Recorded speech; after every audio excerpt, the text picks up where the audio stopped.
Hello students, today we will discuss the optical rotation.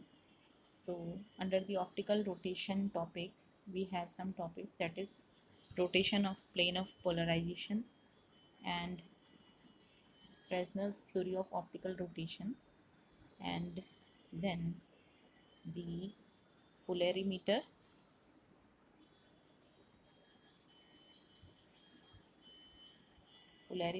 and types of polarimeter. Okay, so polarimeter में मैंने केवल एक ही type यानी कि लॉरेंस हाफ शेड पोलैरीमीटर है, इसको डिस्कस किया है, थोड़ा सा इसको डिस्कस करेंगे और बाकी आपका सिलेबस आज पूरा कंप्लीट होने वाला है, केवल एक यूनिट को छोड़ करके. Okay, so the optical rotation, और ये जो रोटेशन है वो क्या होता है. So when a plane polarise light is allowed to pass through certain substance, जब कोई प्लेन पोलराइज लाइट जो है वो किसी एक सब्सटेंस से पास करवाई जाती है, तो ये पाया गया है that the plane of vibration of the emergent light, जो इमर्जेंट लाइट की जो प्लेन ऑफ वाइब्रेशन होती है ये वैसी नहीं रहती है जैसे कि इंसिडेंट लाइट के की प्लेन ऑफ पोलराइजेशन थी. ठीक है, प्लेन ऑफ वाइब्रेशन थी. तो इंसिडेंट लाइट की जो प्लेन ऑफ वाइब्रेशन है और जो इमर्जेंट लाइट की जो प्लेन ऑफ वाइब्रेशन है वो क्या हो जाती है, डिफरेंट हो जाती हैं. ठीक है, इंसिडेंट लाइट से. ओके, एंड ये जो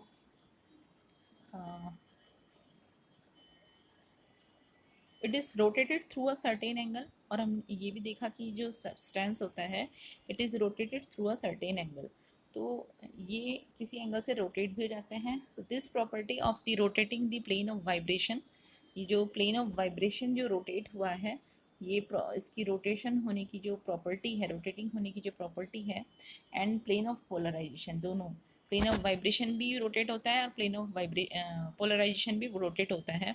तो दोनों ही प्लेन्स की रोटेट होने की जो प्रॉपर्टी है it is called the rotatory polarization और ऑप्टिकल एक्टिविटी. ओके, सो ये आपका रोटेटरी पोलराइजेशन या ऑप्टिकल एक्टिविटी कहलाता है. And the substances which rotates the plane of polarize light, और जो ये सब्सटेंस हैं जिनका हम यूज़ कर रहे हैं जो कि इन प्लेन ऑफ पोलराइज लाइट को रोटेट कर दे रहे हैं, they are called the optically active substances. इनको ऑप्टिकली एक्टिव सब्सटेंसेस बोलते हैं. जैसे कि एग्जांपल ऑप्टिकली एक्टिव सब्सटेंसेस के जो एग्जांपल है वो है शुगर सॉल्यूशन. शुगर सॉल्यूशन यानी कि लिक्विड फॉर्म में है, तो लिक्विड फॉर्म यानी कि शुगर सॉल्यूशन, टर्पेंटाइन क्रिस्टल है एक, sodium chlorate and cinnabar etcetera. So these are the examples of optical active substances. So these are the optical active substances, यानी कि ये जो है किसी जो इंसिडेंट लाइट है उसकी plane of vibration and plane of polarization को रोटेट कर देते हैं. ठीक है, so optical activity is what? Optical activity is the macroscopic property. This is the macroscopic property of a collection of these molecules from the way they interact with light. यानी कि ये कैसे जो है लाइट के साथ इंटरेक्ट करते हैं, उस वजह से जो मैक्रोस्कोपिक प्रॉपर्टी होगी इन मॉलिक्यूल्स की, कलेक्शन ऑफ मॉलिक्यूल्स की जो मैक्रोस्कोपिक प्रॉपर्टी है वो कहलाती है ऑप्टिकल एक्टिविटी. ओके, तो सपोज एक अनपोलराइज लाइट जो है निकोल प्रिज्म से पास करवाई जाती है, and then it the light is plane polarized light. Okay, now plane polarized light is passes through the optically active substances.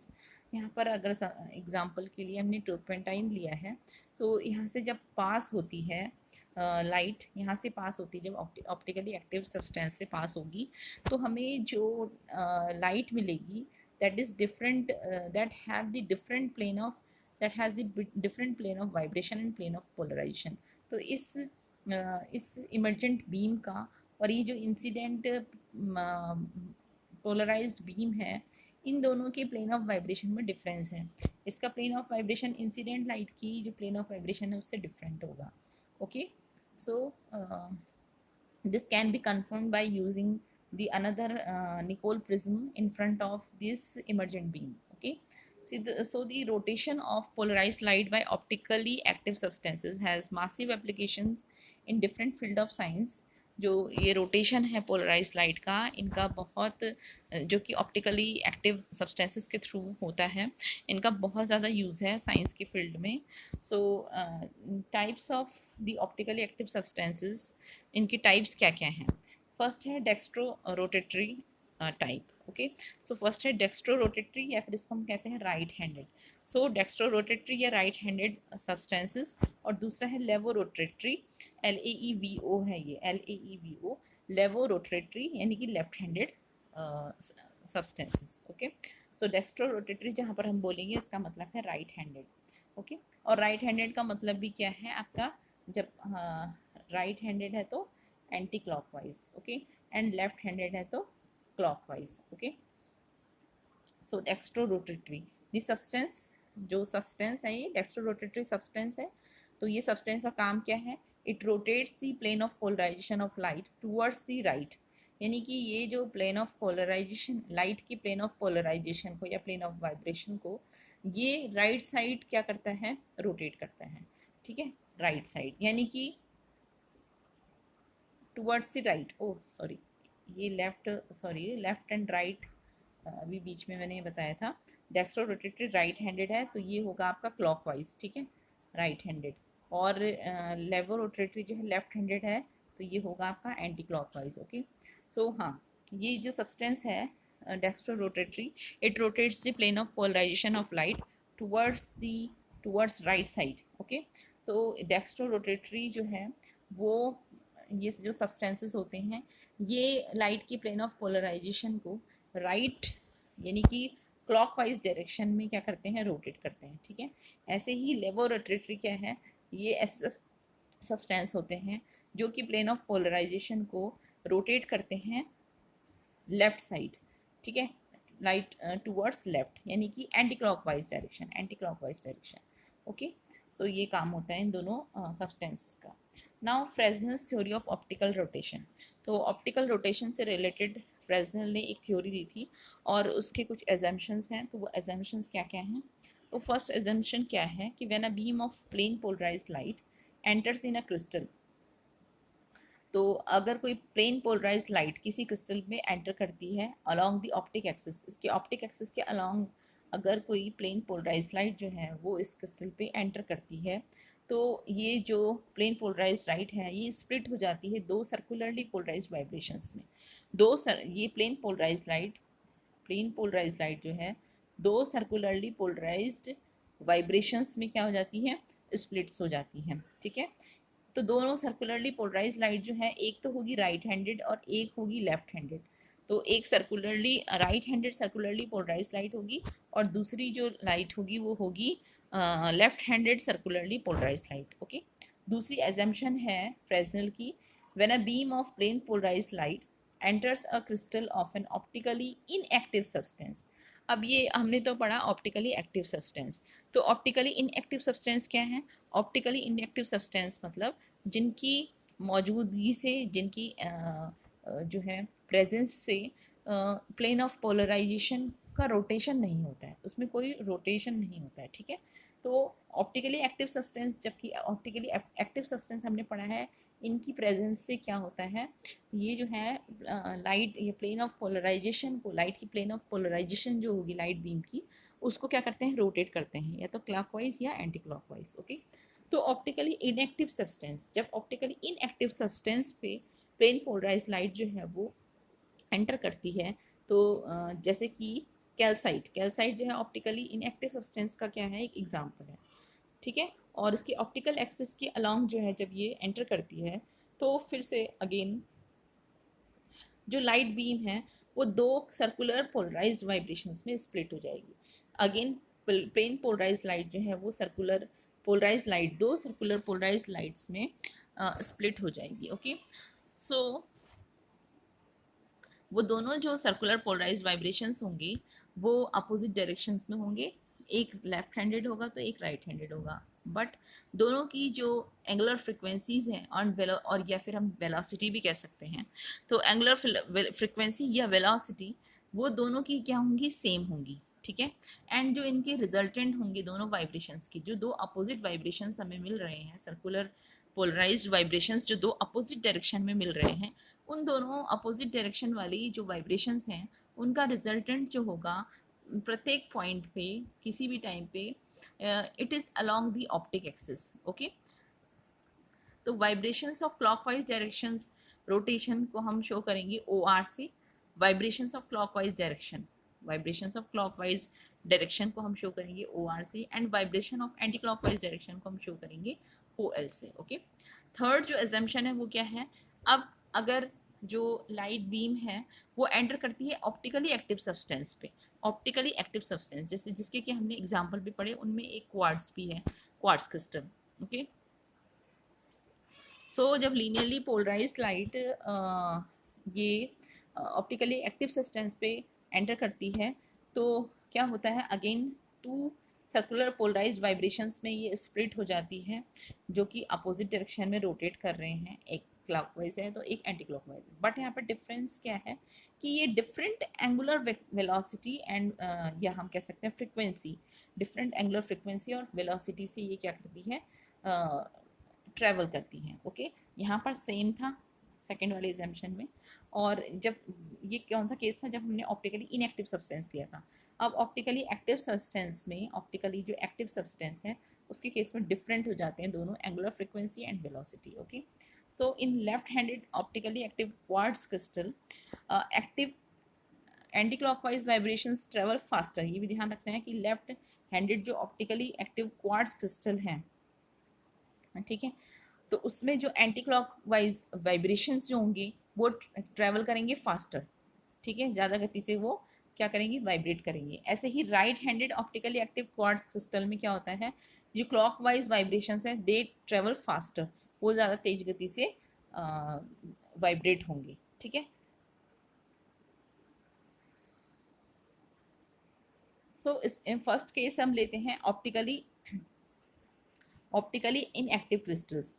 तो ऑप्टिकली इनएक्टिव क्रिस्टल्स के लिए हम लेते हैं लीनियरली प्लेन पोलराइज लाइट जो है वो कैल्साइट क्रिस्टल पे, कैल्साइट क्रिस्टल जो है हमारा क्या है, ऑप्टिकली इनएक्टिव क्रिस्टल है, ये सब्सटेंस है। तो ये दो सर्कुलर पोलराइज वाइब्रेशंस में जो है वो डिवाइड हो जाती है, ये वाली लाइट दो सर्कुलर पोलराइज्ड वाइब्रेशंस में जो है वो क्या हो जाएंगी, स्प्लिट हो जाएगी, एक एंटी क्लॉकवाइज होगी और एक दूसरी क्या होगी, क्लॉकवाइज वाइब्रेशन होगी, दोनों अपोजिट डायरेक्शन में होगी। तो कंपोनेंट्स जो होंगे दोनों सर्कुलर पोलराइज वाइब्रेशंस के, वो अगर हम पहले क्लॉकवाइज के लिए लेते हैं, देखो क्लॉकवाइज में ये वाला, इसमें देखो ये ओ एल और ये ओ आर है, ठीक है, तो इसमें जो क्लॉकवाइज डायरेक्शन है इसके लिए x1 जो होगा वो होगा ए साइन थीटा या ए साइन ओमेगा टी, थीटा को हम ओमेगा टी लिख सकते हैं, तो x is equal to a sine omega t. Okay, x1 and y1 जो होगा वो डिस्प्लेसमेंट है ये, ठीक है, x1 and y1, so x1 और y1, x1 is the a sin theta that is a sin omega t and y1 is a cos theta that is a cos omega t।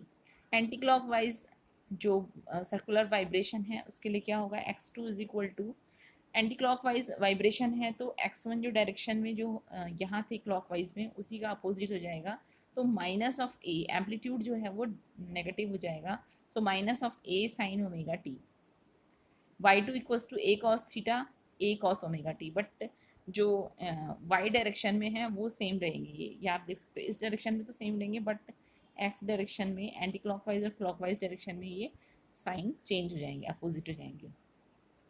तो resultant displacement of the vibration along x axis and y axis जो होंगे वो होंगे x is equal to x1 plus x2, x1 plus x2 अगर हम add कर दें तो ये हो जाएगा आपका ए साइन ओमेगा टी माइनस ए साइन ओमेगा टी, तो ये तो हो जाएगा ज़ीरो। और ऐसे ही y निकालेंगे हम, resultant displacement along y direction y axis, तो y1 प्लस y2, तो y1 क्या है, a cos ओमेगा टी और a cos omega T that is 2a cos omega T. ठीक है, so X axis and y axis मेरी जो resultant vibration है it has the amplitude of, ये रिजल्टेंट वाइब्रेशन है, आप देखेंगे इसमें जो रिजल्टेंट एम्पलीट्यूड है ये 2a है, ठीक है, और प्लेन जो होगा इनका, जो रिजल्टेंट वाइब्रेशन का जो प्लेन होगा वो y एक्सिस के अलॉन्ग होगा। ठीक है, यानी कि along, it is along original direction, जो ओरिजिनल डायरेक्शन थी ए बी उसके अलोंग होगा, ये ए बी जो डायरेक्शन थी उसी के अलोंग होगा। नाउ सेकंड केस है फॉर ऑप्टिकली एक्टिव क्रिस्टल। तो ऑप्टिकली एक्टिव क्रिस्टल के लिए जैसे कि क्वार्ट्ज क्रिस्टल है, तो लीनियर प्लेन पोलराइज्ड लाइट जो है जब इस क्रिस्टल पे गिरती है तो ये दो सर्कुलरली पोलराइज्ड वाइब्रेशंस में क्या होती है, डिवाइड हो जाती है। तो क्लॉकवाइज वाइब्रेशंस के लिए हम निकालेंगे, तो क्लॉकवाइज वाइब्रेशन के लिए x1 जो है वो है a sine omega t plus delta. अब यहाँ पर देखेंगे आप, ये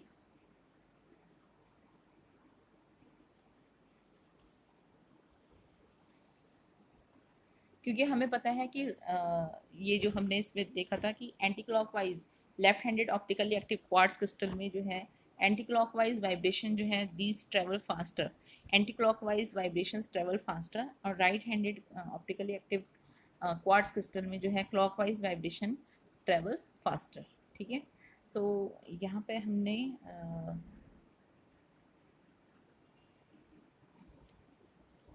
ऑप्टिकली एक्टिव जो है क्वार्ट्ज क्रिस्टल लिया है, एंड क्योंकि ये क्लॉकवाइज ये है आपका राइट हैंडेड क्वार्ट्ज क्रिस्टल है, ठीक है, लिया है। तो इसके लिए हमें पता है कि क्लॉकवाइज वाइब्रेशन ट्रेवल्स फास्टर, यहाँ पर क्लॉकवाइज जो वाइब्रेशंस हैं वो फास्ट जल्दी से मूव, तेज़ी से मूव करेंगे, ठीक है, तेज़ी से वाइब्रेशन जो होंगे वो क्लॉकवाइज होंगे। ओके, तो यहाँ पर जो क्लॉकवाइज वाइब्रेशंस हैं वो होंगे x1 equals to a sine omega t plus delta, and y1 जो होगा वो होगा a cos omega t plus delta. ये आप इससे देख सकते हो, इस वाले फिगर से बना रखा है, this angle is delta delta by two and this angle is delta. Okay, so ये क्योंकि क्लॉकवाइज डायरेक्शन में इसलिए हमारे पास थीटा के साथ डेल्टा भी आ जाएगा एक, ठीक है। So x1 equals to a sine omega t theta यानी कि ओमेगा टी प्लस डेल्टा, और y1 equals to a cos omega t plus delta. ऐसे ही एंटी क्लॉक वाइब्रेशंस के लिए जो है हमारे पास x2 जो होगा वो minus a sine omega T ही रहेगा, क्योंकि क्लॉक वाइज वाइब्रेशन यहाँ पर जो है these travels faster. So anti clockwise direction जो वाइब्रेशंस जो होंगी वो ऐसे ही रहेंगी, x2 equals to minus a sine omega T, और y2 जो होगा a कॉस ओमेगा टी होगा। So resultant amplitude, resultant vibrations जो होगा वो होगा x equals to x1 plus x2 x axis के अलॉन्ग, और resultant vibration along y axis होगा y1 plus y2। Okay, so x equals to x1 plus x2, तो a sine omega t plus delta x1, और ये x2 कितना है, minus a sine omega t, ठीक है। ऐसे ही y जो है वो y1 plus y2, a cos omega t plus delta और plus a cos omega t। अब आप इन दोनों को जो है यहाँ पे फॉर्मूला खोल सकते हो, साइन a प्लस बी का sine a cos b plus cos a sine b, इस तरीके से फॉर्मूला खोल करके minus a sine omega t ये भी आएगा, और इन सबको सॉल्व करोगे जब तो आपके पास रहे आएगा ये 2a sine delta by two into cos omega t plus delta by to, ठीक है। और दूसरा यहाँ से आएगा 2a cos delta by two into cos omega t plus delta by to, ठीक। तो आप इसमें देख सकते हो एक फैक्टर कॉमन है ये वाला cos omega t plus delta by to, cos omega t plus delta by to. बाकी यहाँ पे 2a sine delta by to और यहाँ 2a cos delta by two है, एम्पलीट्यूड भी सेम है 2a। सो resultant vibration along x axis and y axis are in same phase, यानी कि इनके फेज जो है वो सेम रहेंगे, and resultant of these vibration is plane polarized and makes an angle of delta by two. तो ये जो इनका रिजल्टेंट वाइब्रेशन है वो प्लेन पोलराइज्ड होगा, and it makes an angle of delta by two with direction A B, यानी A B के साथ जो है वो डेल्टा बाई टू एंगल जो है वो बनाएगा, ए बी के साथ जो है वो डेल्टा बाई टू, ठीक है। और जो रिजल्टेंट जो वाइब्रेशंस होंगी अलॉन्ग सी डी होंगी, ये वाली लाइन के along C D. So plane of vibrations हमने ये देखा कि ये जो है जो रिजल्टेंट वाइब्रेशन है वो किसके अलॉन्ग है, अब सी डी के अलॉन्ग, जबकि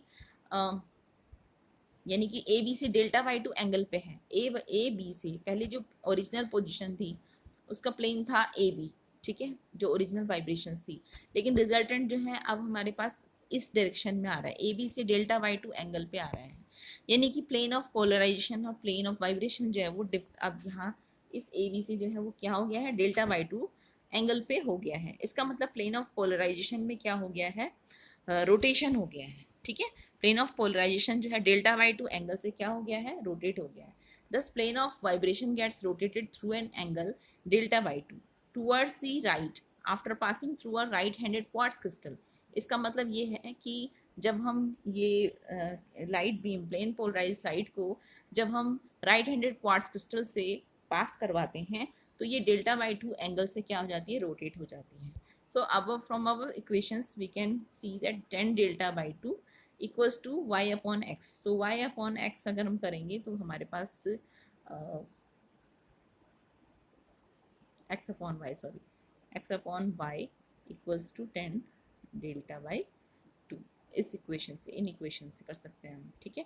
सो एंगल ऑफ रोटेशन जो है लेफ्ट हैंडेड सब्सटेंसेस के लिए जो एंगल ऑफ रोटेशन है वो होता है theta L pi T upon capital T into 1 upon V L minus V R, where V L and V R the velocities of the left-handed circular polarized vibrations and right-handed circular polarized vibrations. तो ये जो velocities हैं V L जो है, L क्या है, L आपका left hand के लिए शो कर रहा है, लेफ्ट हैंडेड, और आर जो है राइट हैंडेड, बट वेलोसिटीज किसकी है, सर्कुलर पोलराइज वाइब्रेशंस की, ठीक है। टी स्मॉल टी जो है वो थिकनेस है, स्लैब की थिकनेस है, and capital T is the time period, okay. So these are the left handed substances and right handed substances की एंगल ऑफ रोटेशन। नेक्स्ट आपके पास है पोलैरीमीटर। सो पोलैरीमीटर क्या है, it is an optical instrument है। It is design to measure the angle of rotation. जो हम देख रहे हैं कि angle of plane of polarisation में या प्लेन ऑफ वाइब्रेशन में जो है क्या हो जाता है, रोटेशन हो जाता है, रोटेट हो जाता है ये, ठीक है, ऑप्टिक एक्टिव सब्सटेंसेस के कारण। तो उस एंगल ऑफ रोटेशन को मेजर करने के लिए हमारे पास एक इंस्ट्रूमेंट है, वो क्या है, polarimeter, okay. So polarimeter is the instrument, optical instrument to measure the angle of rotation of the plane polarized light after passing through an optically active substances, ठीक। एंड इट इज यूज्ड जब ये जो है optical rotation of sugar की optical rotation, sugar solution हमने पढ़ा था कि ये ऑप्टिकली एक्टिव सब्सटेंस है, तो इसकी जब हम इसके शुगर के लिए जो है जब हम क्या करते हैं ऑप्टिकल रोटेशन, जब हम ऑप्टिकल रोटेशन निकालते हैं इसके लिए, ठीक है, या एंगल ऑफ जो रोटेशन है वो निकालेंगे, तो तब इस पोलैरीमीटर को कहा जाता है सेकेरीमीटर, ओके। एंड स्पेसिफिक रोटेशन अगर शुगर का हमें पता है, एंड कंसंट्रेशन अगर हमें शुगर सॉल्यूशन का ये शुगर सॉल्यूशन का जो है हम निकाल सकते हैं with the help of this polarimeter, okay. So specific rotation अगर हमें पता है तो हम कंसंट्रेशन ऑफ शुगर सॉल्यूशन निकाल सकते हैं। तो ये जो पोलैरीमीटर होते हैं जनरली दो टाइप्स के होते हैं। फर्स्ट जो है आपका वो है लॉरेंस हाफ शेड पोलैरीमीटर, और दूसरा है बाइक्वार्ट्ज पोलैरीमीटर, ओके। तो सबसे पहले है लॉरेंस हाफ शेड पोलैरीमीटर। सो लॉरेंस हाफ शेड पोलैरीमीटर का जो कंस्ट्रक्शन है वो मैंने यहाँ पर फिगर में बना रखा है, बाकी इसमें मैंने और कुछ भी नहीं बना रखा है। तो the optical parts of a Laurent's half shade polarimeter, ये जो इसमें शोन है इस फिगर में, ये ऑप्टिकल पार्ट्स हैं इसके, ठीक है। तो ऑप्टिकल पार्ट्स जो हैं इसमें दिखा रखे हैं। अब एक सोर्स एस जो है मोनोक्रोमेटिक लाइट का सोर्स है, जैसे कि एक सोडियम लैंप हो गया, तो वो आपका मोनोक्रोमेटिक लाइट सोर्स है, ठीक है। It is placed at the focus of the convex lens. ये कॉन्वेक्स लेंस है, इसकी फोकस पे हमने एक सोर्स रख दिया है, जैसे कि सोडियम लैंप है, मोनोक्रोमेटिक लाइट सोर्स रख दिया है, ठीक है। So it makes the emerging light ray parallel. तो इसका काम क्या होता है कॉन्वेक्स लेंस का, अगर हम सोर्स के पास लगाते हैं तो ये इमर्जिंग लाइट को जो है वो क्या बनाती है, पैरेलल बना देती है। इससे निकलने वाली लाइट्स को क्या बना देती है, पैरेलल बना देती है, पैरेलल लाइट बीम निकलेंगी इससे, ठीक है। और ये जो पैरेलल लाइट बीम है it is allowed to fall on a polarizer. तो ये पी जो है वो पोलराइजर है, तो यहाँ से जो पैरेलल बीम्स निकलेंगी वो इस पोलराइजर पे क्या करेंगी, गिरेंगी, ठीक है। जैसे कि ये पोलराइजर हम मान सकते हैं निकोल प्रिज्म है, निकोल प्रिज्म, ठीक है। सो और इस तरीके से इस पर गिराई जाती है कि इमर्जिंग लाइट जो है it become plane polarized light. तो ये जो इमर्जिंग लाइट जो यहाँ से निकलेगी ये इस तरीके की होगी plane polarized light, okay. And ये जो प्लेन पोलराइज्ड लाइट होगी, it is then passing through the half shade device H. ये जो एच है, this is actually half shade, ये कुछ ऐसी हाफ शेड टाइप की होगी, ठीक है। अब मैं इसमें शेड नहीं बता सकती हूँ, आप इसको इंटरनेट पे सर्च कर लेना। ये जो एच है, this is actually the half shade device, इसको हमने एच नाम से दिया है क्योंकि half shade. So half shade half shade device है ये, and it is called the Laurent's half shade device, ठीक है, ओके। सो तब ये जो हमें प्लेन पोलराइज्ड लाइट है मिलती है यहाँ पर, ठीक है, वो हम इस हाफ शेड डिवाइस से पास करवाते हैं, ठीक। एंड ग्लास ट्यूब से भी क्या करते हैं, इस लाइट को, ये जो हमारे पास प्लेन पोलराइज लाइट आई यहाँ पर, उसको हम इस हाफ शेड डिवाइस और एक ये जो टी है, टी क्या है, एक ग्लास ट्यूब है टी, ठीक है, जिसमें कि सॉल्यूशन है ऑप्टिकली सब्सटेंस का भरा, सॉल्यूशन ऑप्टिकली सब्सटेंस वाला सॉल्यूशन जो है वो भरा हुआ है, ऑप्टिकली एक्टिव सब्सटेंस जो है उसका सॉल्यूशन भरा हुआ है। जैसे सपोज हम शुगर का ले लें तो वो ऑप्टिकली एक्टिव सब्सटेंस, वो शुगर हो गया, शुगर सॉल्यूशन हो गया, ठीक है। और उसके बाद जो है वो लाइट इसके थ्रू होते हुए कहाँ से पास होगी, इस एनालाइजर से, ये एनालाइजर है, ठीक है। ये भी आपका क्या हो सकता है, निकोल प्रिज्म हो सकता है। सो ये है आपका एनालाइजर, ठीक है। और इसके बाद ये जो लाइट यहाँ से फिर इमर्ज होगी, तो ये जो लाइट इमर्ज होगी, it is viewed through a telescope E, ये टेलीस्कोप ई से जो है देखी जाती है। तो एनालाइजिंग निकोल ए, ये जो एनालाइजिंग निकोल प्रिज्म ए है, it can be rotated about the axis of the tube, ये जो है वो इस ट्यूब, ये जो ट्यूब है ग्लास ट्यूब, इसकी एक्सिस के अबाउट जो है इस प्रिज्म को क्या कर सकते हैं, रोटेट कर सकते हैं, ठीक है। सो इसको हम रोटेट कर सकते हैं, और इसका जो रोटेशन है, it can be measured with the help of a vernier scale. जो रोटेशन, कितना रोटेशन किया है इसने, इसको हम एक वर्नियर स्केल की हेल्प से जो है इसको मेजर कर सकते हैं, ठीक है। वर्नियर स्केल जो है वो यहाँ टेलीस्कोप में लगा होता है, ठीक है, इसको आप अलग से नहीं मेजर करोगे, आप इस पे लगा होता है टेलीस्कोप में। वो ऐसा कुछ ग्रेजुएट सर्कुलर स्केल होते हैं उसमें, जो कि डिग्रीज में डिवाइडेड होते हैं, ठीक है, ओके। नेक्स्ट जो है इसका वर्किंग है, तो वर्किंग में क्या है कि जो लॉरेंट हाफ शेड डिवाइस है, Laurent half shade device, it is a combination of two semi circular plates. तो ये दो सेमी सर्कुलर प्लेट्स आपको दिख रही हैं इसमें, ये दो सेमी सर्कुलर प्लेट्स, एक ये वाली प्लेट हो गई और एक जो है ये वाली प्लेट हो गई, तो इन दो सेमी सर्कुलर प्लेट्स से मिलकर के बनी है ये लॉरेंस हाफ शेड डिवाइस, ठीक है। तो जो दो सर्कुलर सेमी सर्कुलर प्लेट्स हैं वो कौन कौन सी है, एक है आपकी ADB, एक तो ADB है और दूसरी है क्वार्ट्ज। एक तो प्लेट है, ये वाली प्लेट जो है वो तो है ग्लास की, ठीक है, और ये जो दूसरी सेमी सर्कुलर जो प्लेट है, this is quartz. So ACB जो है वो क्वार्ट्ज है और ADB जो है वो आपका क्या है, ग्लास। तो thickness of the quartz plate is chosen, जो थिकनेस है क्वार्ट्ज प्लेट की वो इस तरीके से चूज की जाती है कि जो it work as half wave plate, कि हाफ वेव प्लेट की तरह क्या करे, वर्क करे, ठीक है। हाफ वेव प्लेट हमें हमने कल भी पढ़ा था, इसमें जो फेज डिफरेंस होता है वो कितना होता है, π/2 का होता है, ठीक है। And it offers a phase difference of pi between the O rays and E rays, और क्योंकि हमने पढ़ा था ओ रे एंड ई रे में पहले से ही π/2 का जो है डिफरेंस होता है, तो जो हाफ वेव प्लेट है वो क्या करता है, π/2 और उसमें ऐड कर देगा तो पाई हो जाएगा टोटल डिफरेंस। तो थिकनेस जो है वो ग्लास प्लेट की इस तरीके से होती है कि it absorbs the equal amount of light that by the quartz half wave plate. तो quartz half plate wave plate से जितनी अमाउंट ऑफ लाइट निकलेगी उतनी जो है ये जो है एब्जॉर्ब हो जाएगी। तो थिकनेस इस तरीके से ग्लास प्लेट की बनाई जाती है, ठीक है। तो source light is first allowed to pass through the polarizer P। अब जो सोर्स लाइट है वो सबसे पहले जो है पोलराइजर P से, एनालाइजर सॉरी, पोलराइजर P से इसको पास करवाया जाता है, और इमर्जेंट प्लेन, जो इमर्जेंट प्लेन पोलराइज लाइट होगी जो यहाँ से निकलेगी, इमर्जेंट प्लेन पोलराइज लाइट जो यहाँ से निकलेगी, वो उसकी जो वाइब्रेशंस होंगे that is along the OP। तो OP के अलोंग होंगे वाइब्रेशंस, ये जो OP है, ठीक है। तो इमर्जेंट जो प्लेन पोलराइज लाइट, जो यहाँ से हमारी प्लेन पोलराइज लाइट जो हमें मिल रही है, वो उसकी जो वाइब्रेशंस होंगी वो इस ओपी डायरेक्शन में होंगी। ओके, एंड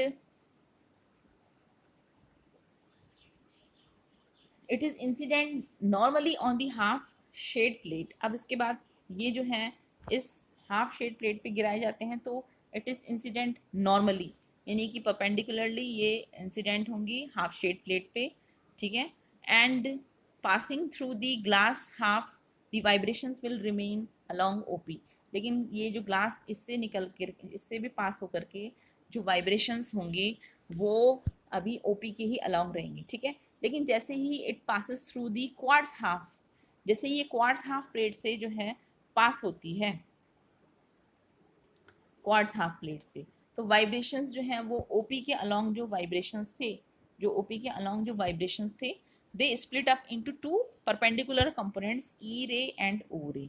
तो दो perpendicular component E ray and ओ रे में जो है ये स्प्लिट हो जाएंगे, और किसके अलोंग, ओ क्यू के अलोंग। तो ओ क्यू के अलोंग जो है ये स्प्लिट हो जाएंगे, ठीक है। So analysis of the emergent light after Laurent half shade can be done with the help of another Nicol। तो अनदर निकोल प्रिज्म यहाँ पर हमने लगा रखा है, तो उसको हम एनालाइज कर सकते हैं इमर्जेंट लाइट को। जो इमर्जेंट लाइट जो है लॉरेंस हाफ शेड प्लेट से जो है जब पास हो रही है, तो तब हम निकोल प्रिज्म जो एनालाइजर लगाया हुआ है उससे हम देख सकते हैं, ठीक है।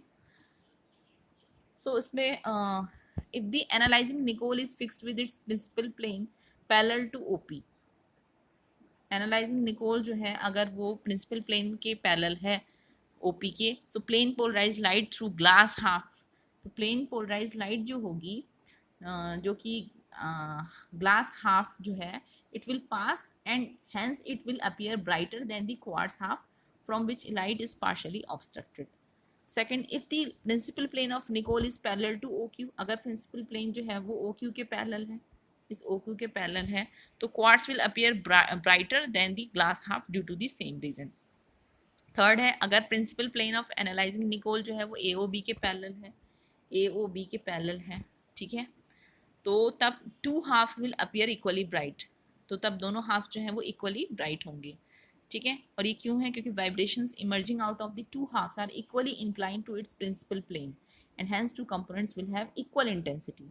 फोर्थ है, अगर principal plane of the analyser is at right angle to A O B, अगर इस ए ओ बी के राइट एंगल पे है जो प्रिंसिपल प्लेन है एनालाइजर का, then again the components of O P and O Q जो होंगे वो क्या होंगे, इक्वल होंगे। ये दोनों जो कंपोनेंट्स हैं वो ओ पी और ओ क्यू वो इक्वल होंगे। और टू हाफ, जो टू हाफ्स हैं they are again equally illuminated, तो इक्वली ब्राइट होंगे, but intensity of components passing through is small as compare to that in the previous case. लेकिन intensity इनकी उस केस से, जब ये ए ओ बी के पैरेलल थे, सॉरी ए ओ बी के पैरेलल थी, तो उस केस से जो है इंटेंसिटी थोड़ा अभी कम होगी, ठीक है। तो तब जो है इक्वली जो है ये डार्क हो जाएंगे। So the eye can easily detect a slight change when the two halves are equally dark, the readings are therefore taken for this position, और इस पे जो है इसकी रीडिंग्स ली जा सकती है, ठीक है।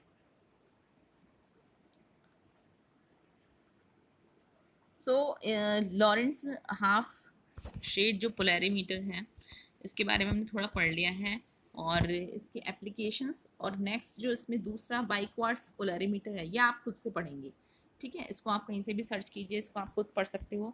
इस तरीके से ऑप्टिक्स में हमारा लगभग सिलेबस जो है 82% के करीब इसमें हमारा हो चुका है। और इसमें केवल एक जो ऑप्टिकली इंस्ट्रूमेंट वाला जो एक यूनिट रहती है, उसमें मैंने एक दो टॉपिक पढ़ा दिए थे, तो आप उसको अब अपने अपने आप से पढ़िए, अच्छे से पढ़िए, ओके। तो अब ये जो है आपका सिलेबस कवर हो चुका है, तो अब आप इसको सेल्फ स्टडी करिए इसकी। जब एग्ज़ाम होंगे तो आप ये पूरे वीडियो लेक्चर्स देखिए और नोट्स बनाओ और अच्छे से एग्ज़ाम दो, ओके।